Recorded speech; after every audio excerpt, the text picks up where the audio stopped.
Monsieur le Président général, Monsieur le Secrétaire perpétuel, Madame la Présidente de la section lettres, Mesdames et Messieurs.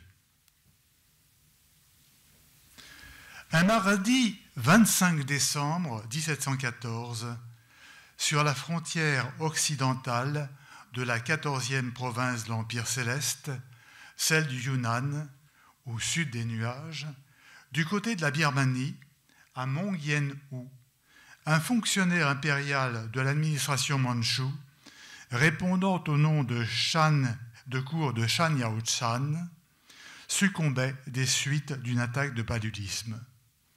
Ce mandarin était toulousain. Il avait 44 ans.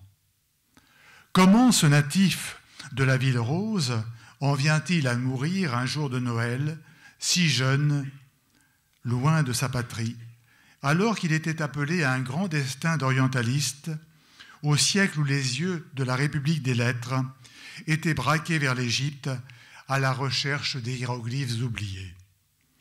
C'est ce que nous allons tenter de voir en revenant en arrière sur la flèche du temps et en scrutant les traits diffractés de la première image, en abordant tour à tour les 4 points suivants: émergence et origine de Guillaume Bonjour, le coptisant, l'orientaliste et l'égyptologue avant la lettre, le chronologiste, l'astronome et le mathématicien, Ouskoué Aroma Atsinas, l'agent secret du pape à Macao, et une conclusion. Bon, je précise que Ouskoué Aroma Atsinas n'est pas qu'une simple pédanterie de ma part, c'est simplement pour attirer votre attention sur le fait qu'au XVIIe siècle, on ne disait pas aller en Chine, mais aller aux Chines, Atsinas ou Atkinam à la Chine.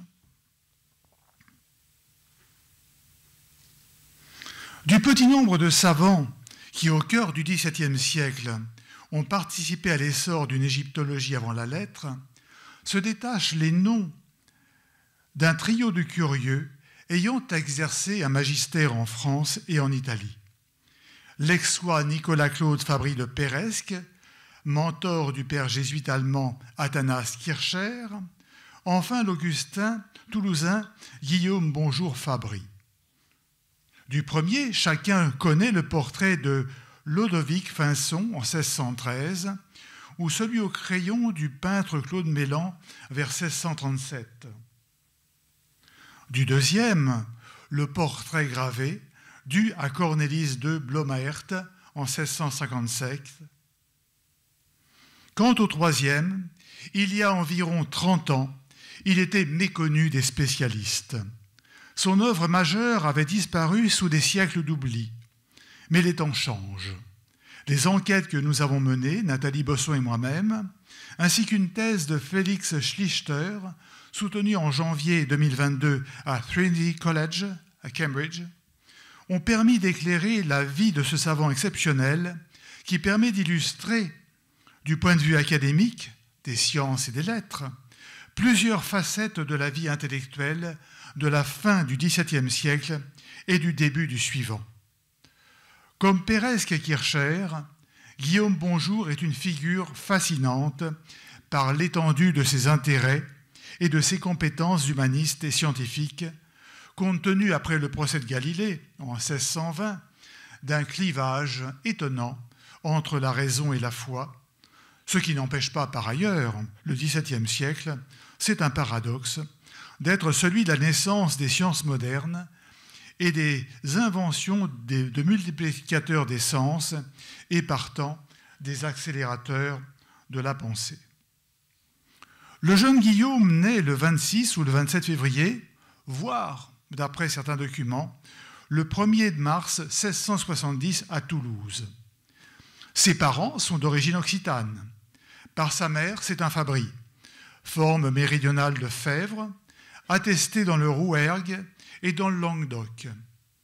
Il est Bonjour, non originaire du Puy-de-Dôme, par son père. Aucune notice, pas même celle d'un proche, ne fournit d'informations sur son enfance. Il a dû intégrer très jeune la communauté des ermites du couvent de Saint-Augustin à Toulouse, prestigieux édifice de style gothique languedocien. Ce dernier, qui disposait d'une bibliothèque de premier ordre, était un centre d'études majeur. C'est à l'ombre de cet établissement, répondant au statut de couvent général, il en existe 4 en France qui dépendent directement du prieur général de Rome, que naît la vocation de Bonjour pour la théologie, l'humanisme et les sciences. Le théologien Augustin Fulgence Lafosse, auteur prolixe resté méconnu, pourrait avoir été l'un de ses maîtres. Le cursus de Bonjour est rapide. Il est nommé très tôt professeur de théologie, on dit régent, du couvent de Saint-Augustin à Toulouse, sur autorisation spéciale du prieur général de l'ordre, Antonio Pacini de Ravenne. Bonjour a 22 ans. On est en 1692. Sa thèse est intitulée Mercurius Aegyptiorum Josephus Patriarcha, c'est-à-dire le patriarche Joseph, l'Hermès des Égyptiens. Tout un programme. Celle-ci, où il aborde les cycles lunisolaires, la chronologie en évoquant Joseph en Égypte, séduit un autre Augustin érudit d'origine véronaise, Enrico Noris. Celui-ci, travailleur infatigable, sent chez le jeune Guillaume un homme désireux de repousser les limites du savoir théologique, linguistique et scientifique. En ce temps-là, être appelé dans la ville éternelle et l'assurance de pouvoir y faire une brillante carrière. Aussi, lorsque Noris est nommé cardinal, au titre de cardinal-prêtre de Saint-Augustin par Innocent XII, ce qui en fait un membre du Sacré Collège, le 12 décembre 1695, l'éminent prélat fait venir Bonjour à Rome.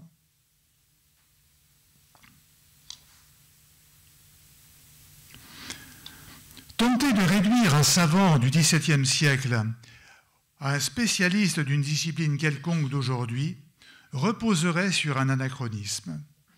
Sans invoquer le portrait de Pic de la Mirandole et sa devise « De omnire scibili », de toutes les choses qui se savent, en philosophie et en théologie s'entend, l'empan des connaissances est d'autant plus étendu qu'un théologien doit s'adapter à l'épistémé de sa classe et en maîtriser les outils. On pourrait aller jusqu'à dire ceci. En ce temps-là, soit on est polymathe, soit on n'est pas.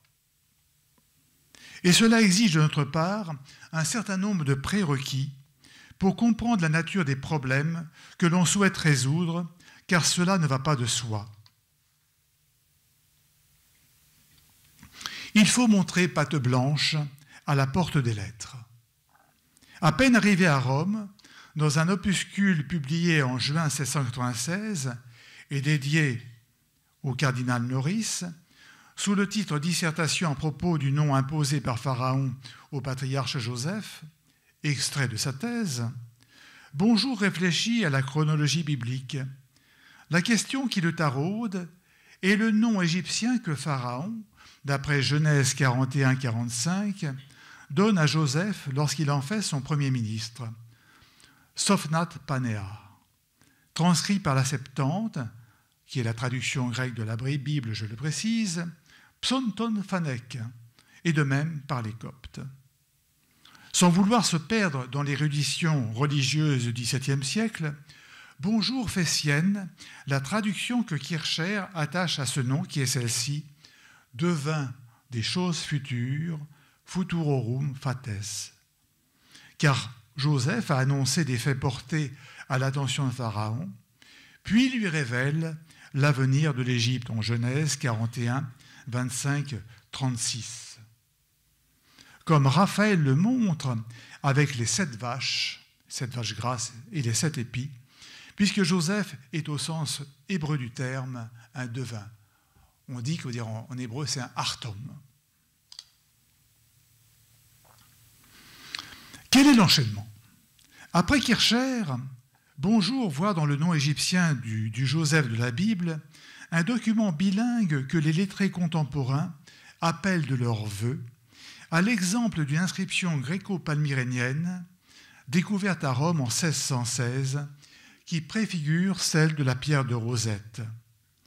Après Athanase Kircher, qui a publié les rudiments du copte dans 2 ouvrages où il livre à quelques années d'intervalle une histoire et une grammaire, on est en 1637, puis des listes de vocabulaire bilingue copto-arabe en 1643, Bonjour, d'ailleurs critique du jésuite, se jette à la conquête de la langue copte dans l'espoir de déchiffrer les hiéroglyphes en relation avec divers curieux européens. C'est là que débute une aventure dont les enjeux sont étonnants. Depuis ses études à Toulouse, le jeune théologien maîtrise le latin, celui de Cicéron et de Saint Jérôme bien sûr. Le grec, la bataille du grec est remportée dès la Renaissance. L'hébreu, dont la connaissance croît à la Réforme et à la contre-réforme. Enfin, le syriaque et le samaritain, et vous verrez d'autres langues, bien entendu. La consultation des papiers de Bonjour, conservés à la Bibliotheca Angelica à Rome, révèle ses progrès stupéfiants dans l'apprentissage de l'arabe. Car au vu des documents bilingues arabo-coptes rapportés d'Égypte depuis le Concile de Florence en 1439 et conservés à la Bibliothèque Vaticane, puis sous l'impulsion d'orientalistes humanistes, Pietro della Valle, Tommaso Obiccini et Kircher, seule la connaissance de cette langue véhiculaire permet d'accéder aux outils d'apprentissage du copte créés au Moyen Âge, 11e, 12e siècle, par les érudits égyptiens. Ainsi, entre 1695 et 1698, Bonjour, devenu arabisant, reconstruit intégralement une grammaire dont les Coptes eux-mêmes n'avaient plus qu'une vague idée. Cette grammaire, intitulée Elementa Linguae Copticae Seu Egyptiae Cae Exantiquata, malgré l'imprimatur d'Eusèbe Renaudot de 1701, ne fut ressuscitée qu'en 2005.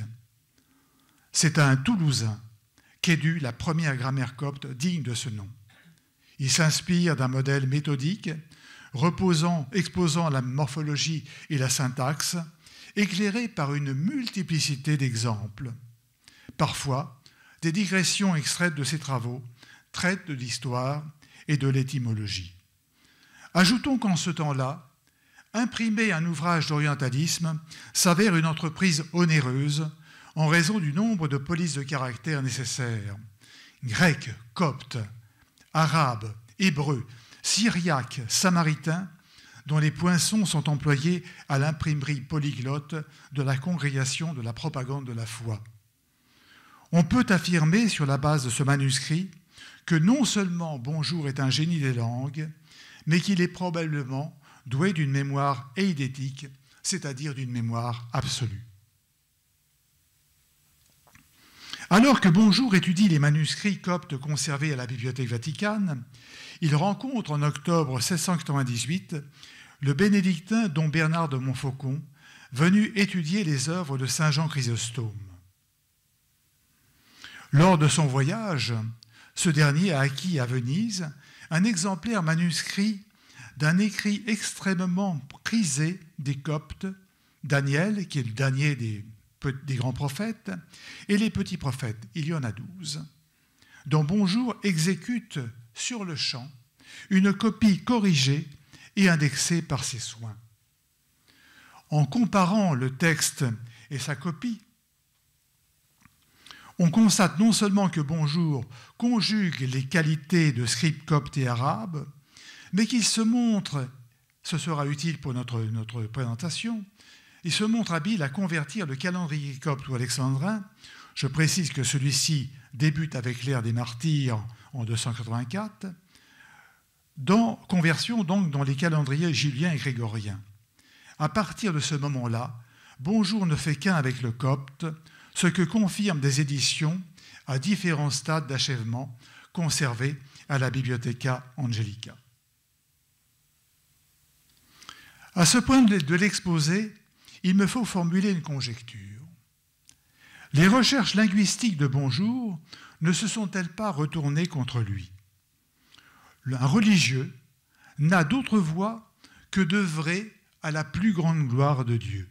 Ad maiorem Dei gloriam. Très estimé, saint Thomas d'Aquin différencie la curiosité, curiositas, considérée comme un vice, de la studiosité, studiositas, tenue pour une vertu. Les supérieurs auxquels l'Augustin devait obéissance lui interdirent les études linguistiques et brisèrent son rêve de déchiffrer l'égyptien par le truchement du copte. Et alors qu'il existe des témoins de ces tentatives de déchiffrement des hiéroglyphes, il ne subsiste plus aucune trace dans les archives expurgées de tout ce qui sera rapporté aux hiéroglyphes, auxquels s'attachait une défiance depuis Kircher. Néanmoins, après des années consacrées à l'enseignement de la théologie, son activité d'orientaliste reprit en pointillé jusqu'en 1707, date à laquelle il quitta l'Italie. Nous verrons pourquoi. Mais il reçut l'appui et les encouragements de toute la communauté savante, suivi d'une fortune critique enthousiaste.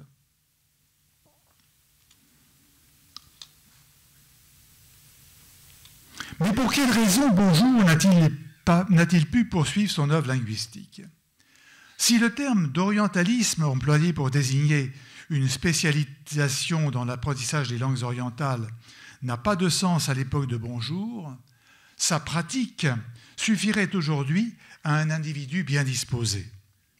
Dans le parcours de l'Augustin, il s'agit d'un simple outil au service d'une approche polymathe associant les sciences, la philosophie et les arts. Or, le protégé de Norris est théologien, chronologiste et spécialiste des calendriers, il en existe de nombreux, spécialiste des calendriers, disais-je, ainsi que le montre un important manuscrit. L'art de la chronographie, si on veut lui donner une définition restreinte au champ de l'Antiquité, consiste à mettre en concordance biblique, en concordance critique, les chronologies telles qu'établies par les savants païens, juifs et chrétiens. Cette spécialité implique une expertise dans la connaissance des computes du temps sous la forme des calendriers, des diverses ères, des cycles lunaires ou solaires, ce qui implique que le bon chronologiste devait être également mathématicien et astronome. Telles sont les hautes qualités en vertu desquelles, en 1700, sur le vœu du pape Clément XI nouvellement élu, Bonjour est attaché à la Congrégation pour la réforme du calendrier grégorien. Henri Norris, qui meurt le 23 février 1704, en est le président, et Francesco Bianchini, autre Véronais, le secrétaire. Pourquoi une telle réforme du dit calendrier?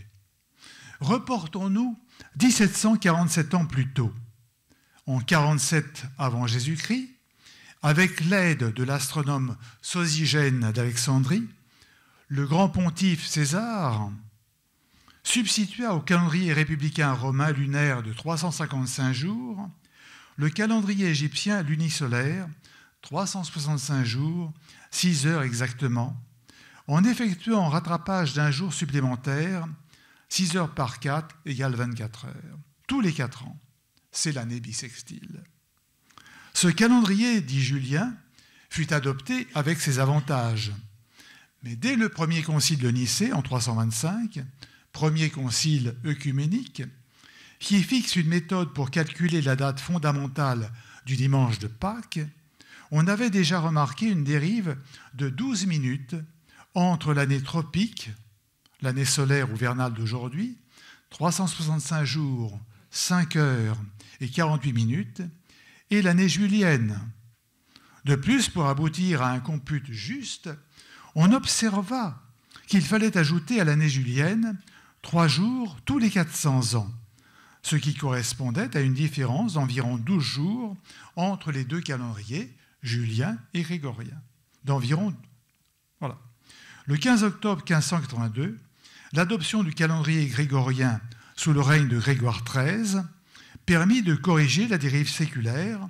En outre, le calendrier grégorien démarra le 1er janvier à la place du 1er mars de l'année julienne. Revenons à Clément XI en 1700. Compte tenu, comme le dit Shakespeare dans Hamlet, qu'un atome suffit à troubler l'œil de l'esprit, le pape proposa une réforme du calendrier grégorien telle que les États protestants puissent l'adopter. Car jusqu'en février 1700, ceux-ci continuaient à suivre l'année en style julien par défiance à l'égard de Rome. Il s'agissait donc d'une affaire tant calendérique, liturgique, politique que scientifique. Car le problème calendaire fondamental résidait dans la fixation de la date du dimanche de Pâques, laquelle détermine à son tour l'Ascension et la Pentecôte. Selon la définition du Concile de Nicée, 20 mai 325, je cite, « Pâques est le dimanche qui suit le 14e jour de la lune, qui atteint cet âge le 21 mars ou immédiatement après. » Ce qui explique que Pâques a lieu entre le 22 mars et le 25 avril. Ajuster le calendrier grégorien pour fixer chaque année la date de Pâques, en sorte que les réformés n'hésitent plus à l'employer, obligeait à définir exactement le cours de l'année. Un tel objectif nécessitait d'établir les points équinoxiaux, à savoir, je cite, « les deux points d'intersection entre l'écliptique et l'équateur céleste, où se situe le Soleil lors des équinoxes », fin de citation, surtout pour définir l'équinoxe de printemps, comme vous le voyez sur la photo, sur la diapositive. Pour établir solidement le cycle pascal dans le calendrier grégorien, une nouvelle méridienne, plus précise que celle de San Petronio de Bologne, qui avait été exécutée en 1655 et due à Gian Domenico Cassini, était indispensable. Le secrétaire de la congrégation, Francesco Biachini, en 1701, savait l'église Santa Maria degli Angeli enserrée dans les termes de l'Ecclésien et à l'abri des tremblements de terre, parce qu'il ne faut pas que ça bouge, naturellement. Il y fit concevoir par le mathématicien Giacomo Filippo Maraldi, neveu de Cassini, une méridienne en cuivre de 24,37 mètres, c'est-à-dire 75 pieds de long, et un gnomon polaire de 20,31 mètres, 62 pieds et demi de hauteur. Et comme vous pouvez le constater, ceux-ci sont reproduits par une médaille frappée sous le règne de Clément XI en l'an 2, c'est-à-dire 1702, et par des dessins qui montrent exactement comment ça fonctionne.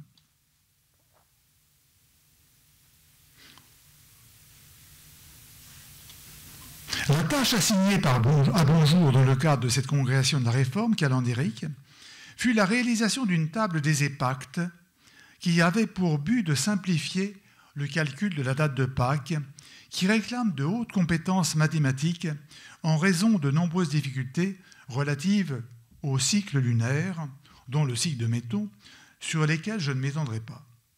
Le mot féminin « épacte » vient du latin « épacté », tiré du grec « épactai emerai », jours ajoutés.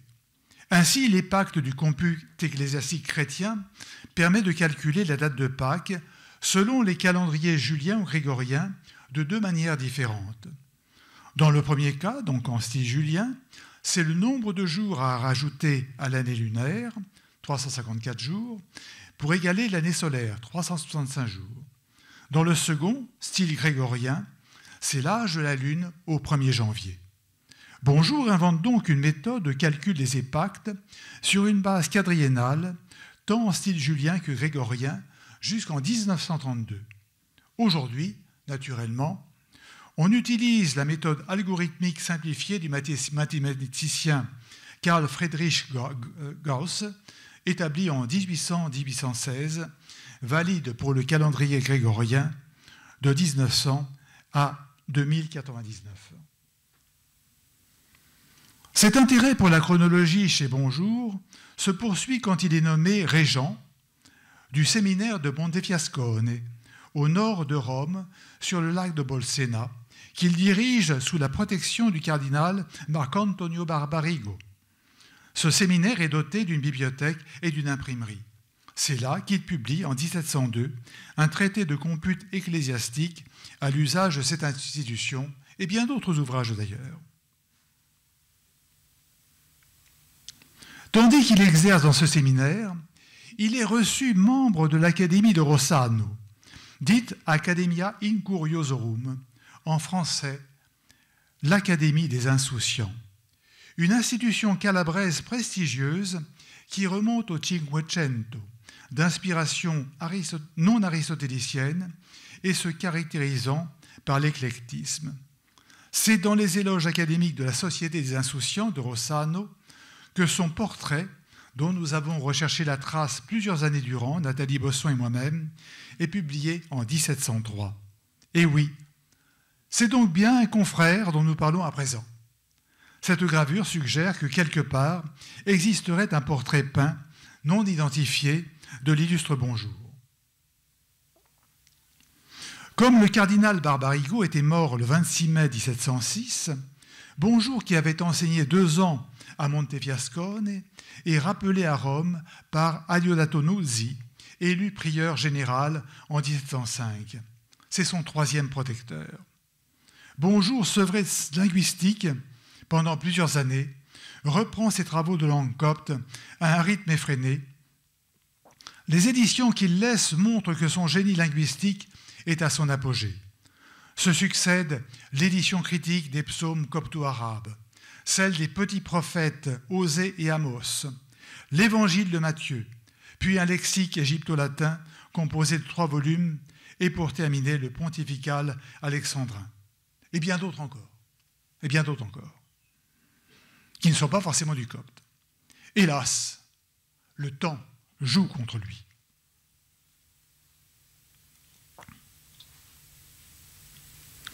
Le temps joue contre lui en effet, car dans les années 1704-1707, ce qu'il est convenu de nommer querelle des rites, dont nous a parlé un jour notre confrère Jean-Max Robin, est scruté par Rome.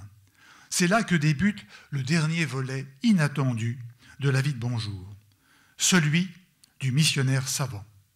Résumons cette querelle qui touche toutes les missions en la recentrant sur la Chine.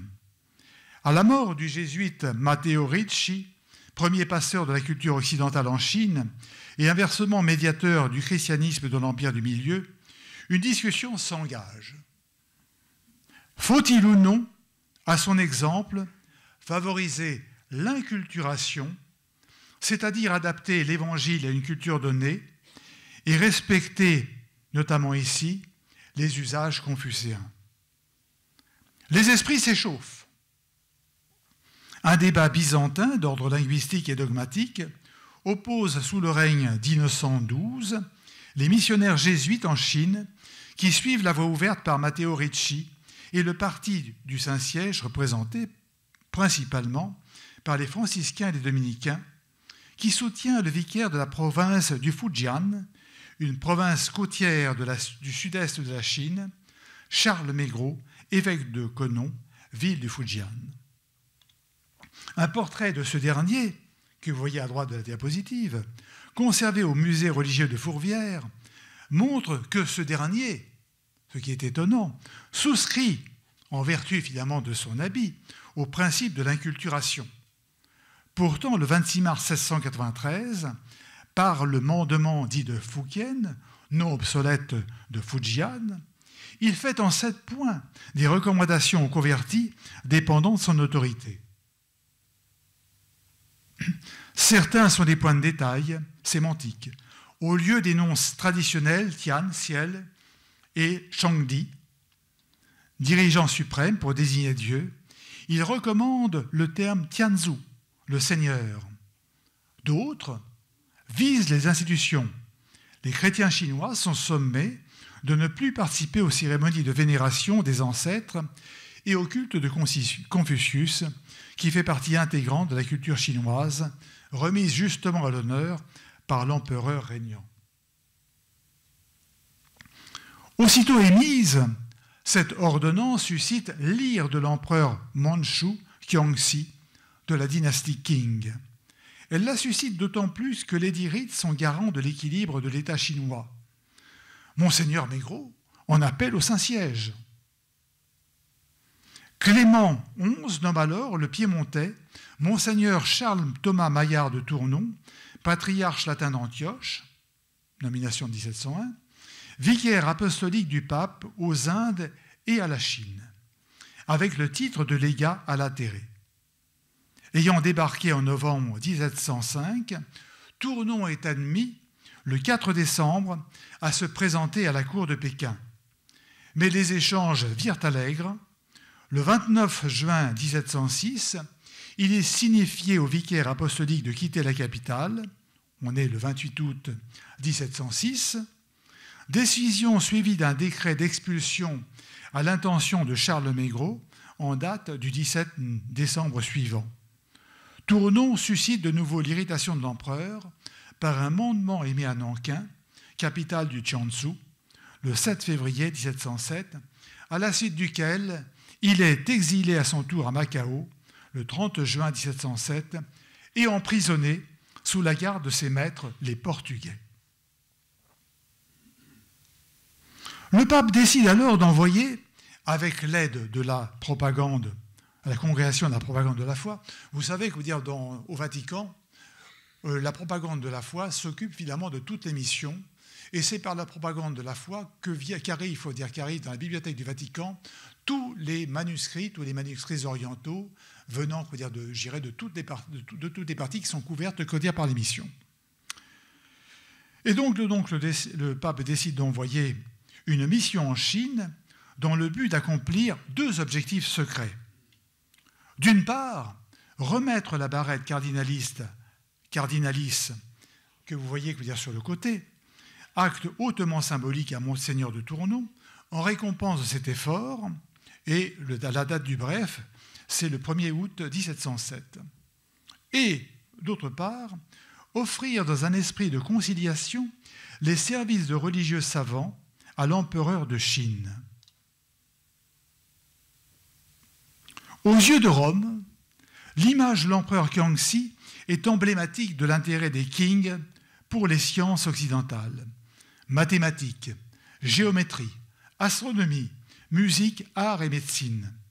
Les deux premières étaient devenues à ses yeux, c'est moi qui souligne sur la base du livre de Catherine Jamy, publié en 2011, non pas de simples marottes, mais des outils politiques essentiels pour établir les fondations du pouvoir mandchou sur la Chine.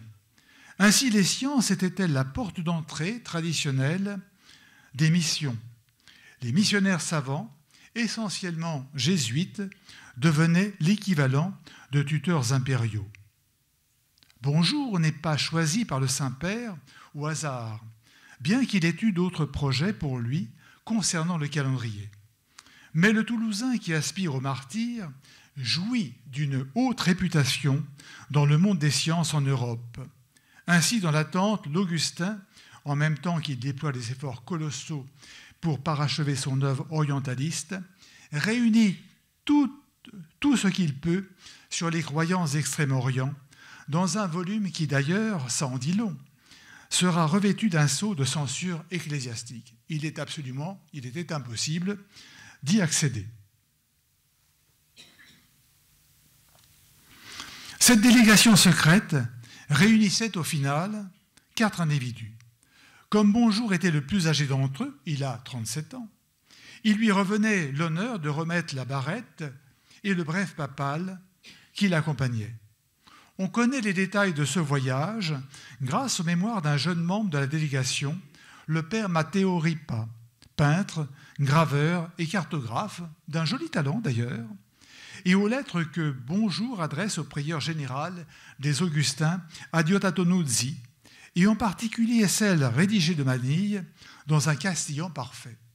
Je me fais un petit aparté pour vous dire que le jour où nous avons découvert cette lettre écrite sur papier bleu, tu vois, à peu près une vingtaine de pages, écrite dans un castillan, d'un superbe castillan, je me suis dit, mais on ne le savait pas. On ne savait pas qu'il était aussi, c'était aussi un parfait hispanisant. Le groupe quitte Rome le 13 octobre pour Bologne. Il franchit les Alpes et parvient à Innsbruck le 15 décembre. Puis passant par la Bavière, le voilà à Augsbourg le 19, puis à Francfort le 27. Ensuite Cologne, Bonn et Rotterdam. Bonjour séjourne chez un de ses savants correspondants, l'érudit Gilbert Cooper, un passionné d'Égypte ancienne, à Deventer en Hollande, pendant 3 jours à partir du 21 décembre. On a, toute la correspondance entre Cooper et Bonjour, c'est tout à fait passionnant. Et ils échangent des tas d'informations sur l'Égyptien, le copte, les objets, les objets qui viennent d'Égypte.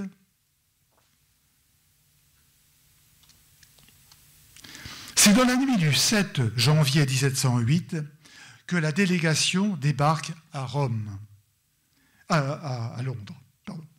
Ses membres embarquent sur le Donegal, un navire de la Compagnie des Indes, en se faisant passer respectivement pour peintre, musicien, mathématicien et un serviteur. N'oubliez pas que c'est une mission secrète du pape. Donc il n'est absolument pas question de se faire repérer par les Anglais. Le navire lève l'ancre depuis Plymouth le 6 juin 1708. Ils franchissent le tropique du Cancer le 29 juin, mais alors qu'ils touchent le cap de Bonne-Espérance, le capitaine anglais dénonce le contrat qui les lie. Car cela ne tienne, un capitaine français les prend gratis prodeo à bord de son navire, la Cloche.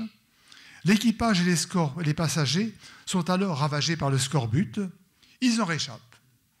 Depuis Calcutta, le 7 février 1709, ils franchissent le détroit de Malacca, comme vous pouvez voir sur la carte, puis mettent le cap vers les Philippines à bord de la frégate Nostro Signor de Guadalupe. Après avoir fait naufrage, ils montent à bord d'un autre navire, la Santa Croce, et abordent au quai du port de Cavite à Manille, où ils séjournent 5 mois. Là, le 25 décembre, rejoint par un père lazariste, le claveciniste Teodorico Pedrini, envoyé par le gouverneur espagnol de Manille, le comte de Lizarraga. Le comte de Lizarraga, c'est un conquistador d'origine hispano-basque. Donc, mis dans le secret, les espions du pape montent à bord de la frégate Notre-Dame de l'Étoile et après 3 ans de voyage, font cap sur Macao, où ils mettent pied à terre le 10 janvier 1710. Les 5 hommes arrivent anonymement. Une semaine plus tard, après avoir soudoyé les geôliers, c'est pas bien, ils remettent en secret, au cours d'une cérémonie, la barrette cardinalice et le bref de nomination à Monseigneur de Tournon. C'est un camouflet pour les Portugais et les autorités mandarinales, lesquelles ordonnent l'emprisonnement des émissaires du pape. Ceux-ci séjournent 6 mois dans les cachots chinois. Bientôt, le nouveau cardinal meurt en martyr de mauvais traitements le 8 juin 1710 à 43 ans. Les 5 missionnaires sont relâchés par les autorités mandarinales grâce à l'intercession du comte de Lizarraga. Le légat est mort la veille de l'envoi de la lettre datée du 9 juin 1710. Grâce à l'intercession du comte de Lizarraga, disais-je, et emmené le 17 juillet 1710 à Canton, Guangzhou, pour remplir le second objectif du pape et être présentés à l'empereur. Ils sont sommés par le pouvoir d'y apprendre le chinois, car toute l'administration où les concours ont été remis à l'ordre du jour a été sinisée. Extrêmement doué, Bonjour, qui s'est penché sur les idéogrammes chinois, apprend le mandarin en quelques mois, ce qui représente un véritable exploit.